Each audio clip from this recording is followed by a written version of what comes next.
Good morning, everyone. I hope everyone's doing well today.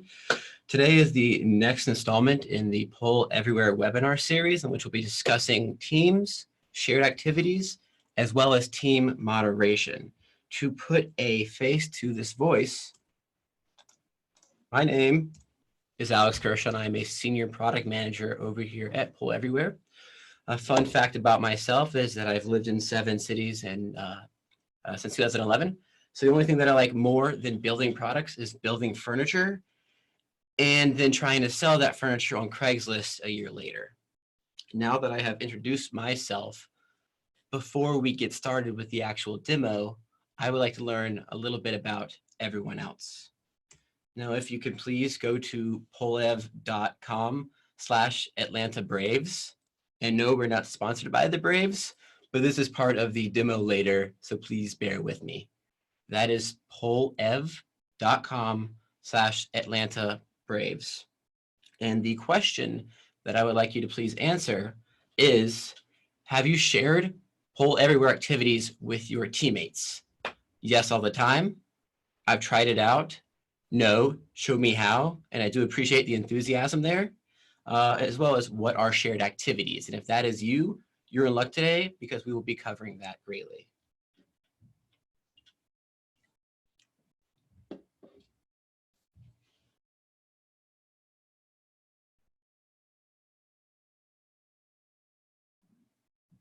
I'll give everyone about 10 more seconds here.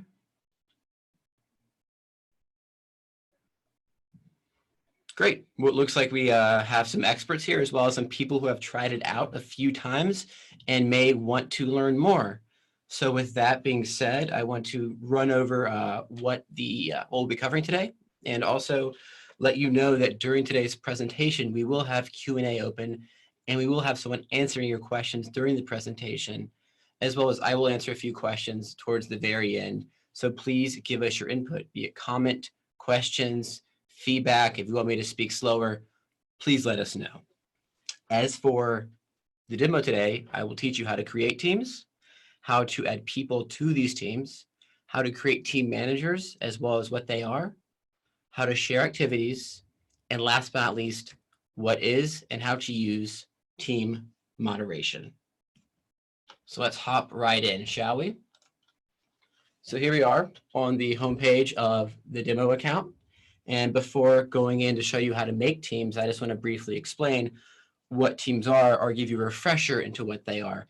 Teams allow you to separate individuals on your account based on certain features, such as say that you're a corporate trainer and you manage teams that train enterprise sales, SMB sales, and professional services. And you want to make sure that the individuals who are providing the training, as well as the material for those specific groups, are not being mixed. You could create a team for each group in which those teams could share polling, share Q&A, share word clouds amongst themselves with no fear of cross-pollination across these teams. So now I know you've all been waiting on bated breath about why this account is the Atlanta Braves. Well, I'm a huge baseball fan, and baseball is back, so I'm very excited to really dive back in. For those you don't know, the Atlanta Braves are the major league team in Atlanta that has a tendency to break their fans' heart year after year. And for this use case, for this demo, what I want you to view is that after the season, the Atlanta Braves want to do an outreach program. They want to send a few players to talk to high schoolers and a few players to talk to little leaguers. And you can see that I've already created 2 groups of activities for each concept. So we want to create separate teams for this because we don't want the information being shown to the high schoolers to be shown to the little leaguers, because obviously there's a very large age gap there. And for those of you who don't know what Little League is, that's people typically under the age of 11 or 12 who play baseball. So with that being said, let's start to create these teams. Now you create these teams up here by clicking teams, and you will see that for time's sake, I have already created the Little League team, and you will see within it a few things initially. Number one, that I am in the group. in order for you to see a team, regardless of whether or not you're an admin, you need to be on the team. Otherwise, it doesn't exist to you. Furthermore, you will see this team manager column, as well as two separate individuals selected. What team manager is, it's this.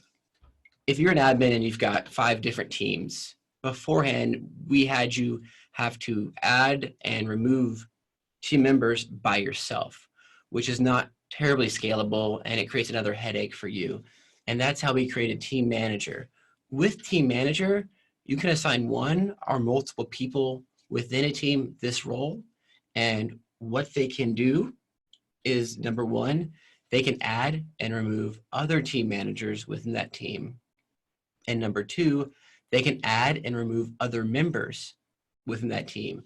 So it becomes a self-sustaining ecosystem that you do not have to be as directly involved with.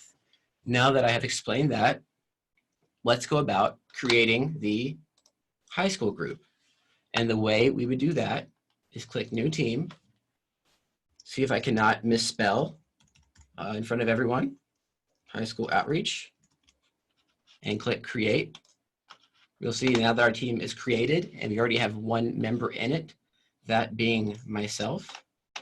So now we need to add a few more members.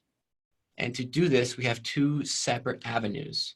The first is that if the members you want to add are already within your organization on Pool Everywhere, you just go this route, search by name or email, and directly add them. I have already added the individuals to this account. However, I want to first show you how you would invite people if they were not a part of your team or your organization. So let's cancel out here. We go right up here to the Manage Users section. You click that. And what's very cool about this intermediary screen is that you can not only see all the users on your account, you can see the invitations you sent out, as well as the teams that are already created. So let's invite some users. You click this, and you can invite one or multiple users. I am just going to invite one. Right? And what you'll also notice is that you immediately have the ability to make said person an admin the second they join the account. But hopefully you don't have to use this as much now, given the team manager function, because as we all know, the more people who have unlimited power, the greater chance of things going haywire. So we want to avoid that as much as possible. Now we click next, and we see that you have the ability to pre-add these individuals to teams that already exist, or if you're not ready to put them on a team, you can select No Team. And then you can customize your email, and this is what they will see when they are sent the invitation, and then you would just invite them, and they would wind up in that invitation tab that I had showed you earlier.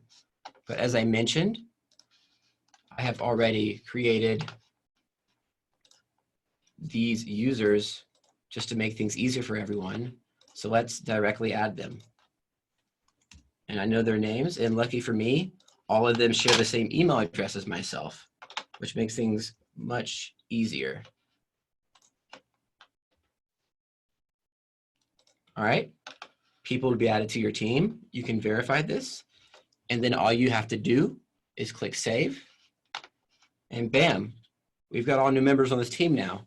And I want to make sure I add a team manager just because we want to make it so that I have as little work as possible and can focus more on activity creation, general management, or whatever else you deem important within the system. Given Brian Snitker is the actual manager of the Braves, I believe he can also take responsibility of the Braves Poll Everywhere account. So now that he's been selected, we thus far have looked at how to create a team, how to add members, both who exist within your account and those who do not, as well as add one or multiple team managers. And what I might want to mention is that one person can be a team manager across multiple accounts. So not limited to just one account, which is very great with a hierarchical structure to maintain some semblance of a cohesive ecosystem. So now that we have done all this, let's move forward to shared activities. What are they? How do we use them? Well, shared activities allow us to allow any team member, be it the admin, the team manager, or just someone within the team, to create a poll, a Q&A, a word cloud, so on and so forth, and then share it with the team so that everyone has the same activity and can present a unified message, which is especially important for corporate trainers, higher ed, and people who need to use the same template over and over again. So with that being said, I've already created these polls, and before creating a shared activity, what I want to show is that in order to share an activity, it must be in a group. You will see there's nowhere on here that I can share these activities within default. However, if I go down to the high school talk group, I can share. Go down to the Little League talk group, I can share. So do remember that you share by group, and you could not share the default group. And to create a group, you just go right up here and click New Group and name your group. So let's share high school talk with our high school team, shall we? You click it, and right here, you have all of these options. I have all of them because I'm the admin, so I have both high school and Little League. But the individual team members within high school would only see high school outreach, so they would not be able to share with anyone else. So I click this, click Save, and you will see that we have shared with the high school team. So now we have shown how you can share activities as well as everything around teams. And that moves us to our last part, which is one of my favorite features, which is team moderation. Good example of this is our Little League team is going to be doing a Q&A or a word cloud with the Little Leaguers. And the question they're going to ask is, what are your thoughts on Big League Chew? For those of you who don't have 10 million cavities, Big League Chew, I'm not sure if it's even still around, was this gum in the 90s that was the stringy gum, and it was the highlight of every youth baseball player's day because after the game, you get your slushie and this gum. And we're going to assume that it's still around and that these little leaguers are very passionate about it to the point where we don't know what response they're going to give. It could have explicatives, it could be a bunch of emojis, or it could be absolute garble. And we want to make sure that every response that is shown is well thought out because it could negatively impact or interfere with the presentation and the message that we were trying to get across. So in order to edit this, we highlight it, click on edit, and you'll see on the right side this row that says moderation. And clicking it down, there's a bunch of things that come up. What we allow you to do is by yourself, you can enable moderation and then select if you just want to let everything go through, if you want to censor profanities out where we replace the profanity with asterisks, or you just completely block any word that has a variety of curse words that we have an extensive list for. Furthermore, if you are in a professional environment and want to make sure that people aren't just responding with emojis, you can allow them or block them. And that brings us to team moderation. If one person is presenting, they don't want to be the person who also has to review all the incoming messages because that ruins the flow and it makes it much more difficult for them. What they can do is click this link down here and share it with any other team member who can act as a secondary source, as the primary individual, I should say, who is approving every message that comes in before it goes up on Q&A, on word cloud, on anything of that nature, so that we don't have any of those curse words, emojis, things that take away from the discussion, disgruntled employees for a AMA with the CEO, so on and so forth. So today in this demo, we have covered everything related to teams, how to create them, how to add people to them, both who are new as well as returning users, how to add team managers, the fact you can have one team manager manage multiple teams, how to share activities, as well as a lovely discussion of children cursing over a type of gum and how to moderate them. Before moving on to the Q&A, we have a few more slides here. First off, if you have any additional questions after this session or just want to know more, we have a phenomenal support team that's available at support@polleverywhere.com. We also have a robust Q&A section on our website. Now, with that being said, I will do my best to answer the questions that everyone has been posing thus far. So please give me a quick second to read these and I will answer. Love this question. What happens if the activity creator edits a shared activity?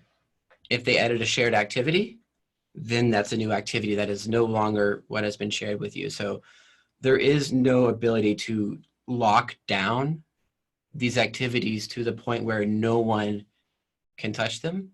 You just have to assume that the individuals working on these teams will understand that this is something they do not need to alter. They do not need to touch. They just need to share and present. Can you? Sure. Can I highlight the main pain point that Teams ultimately solves? Yeah. So it solves a few points.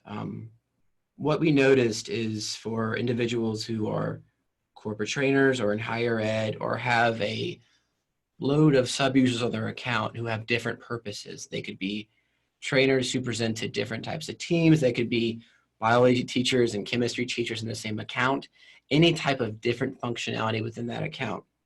It was becoming very burdensome for the administrator to manage all of this. And they would want to add more administrators. And as I said, that just increases the headache. Furthermore, they'd be churning out all of this new material for each selective group, and they wouldn't have the easiest way to share the proper material with the proper group, or with the proper team, I should say. They could group these activities under my polls, but that didn't make it easier to share it with these select teams. So the overarching goal of Teams, the overarching aim is to simplify the process of sharing activities with the proper people, as well as easing the administrator's ability to manage the account by giving them team moderators or team administrators who will be able to act as that intermediary in between them and the typical operational sub-user.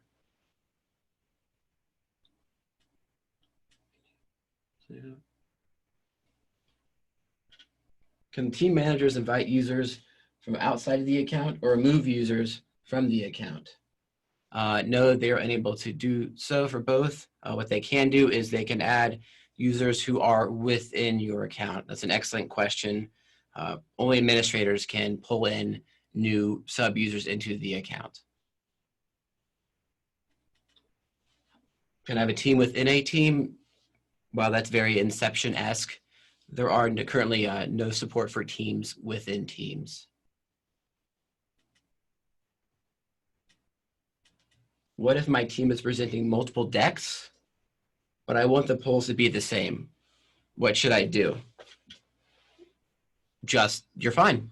That's another great aspect of polls, and I'm glad you mentioned this because I had not brought it up. What is great in sharing these activities with every member within your team, it allows them to present the same activity at the same time in different locations. And they can be presenting it on our web browser, on our PowerPoint, on Keynote, as well as Google Slides.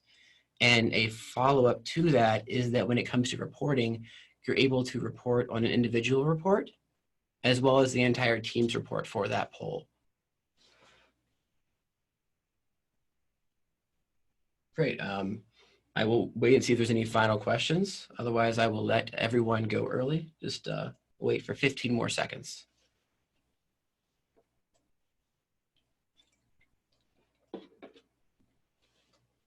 Excellent. If that is that, thank you everyone for your time today. And if any additional questions arise, please feel free to reach out to support. They should be able to cover any and all answers with respect to Teams and everything under the sun for shared activities.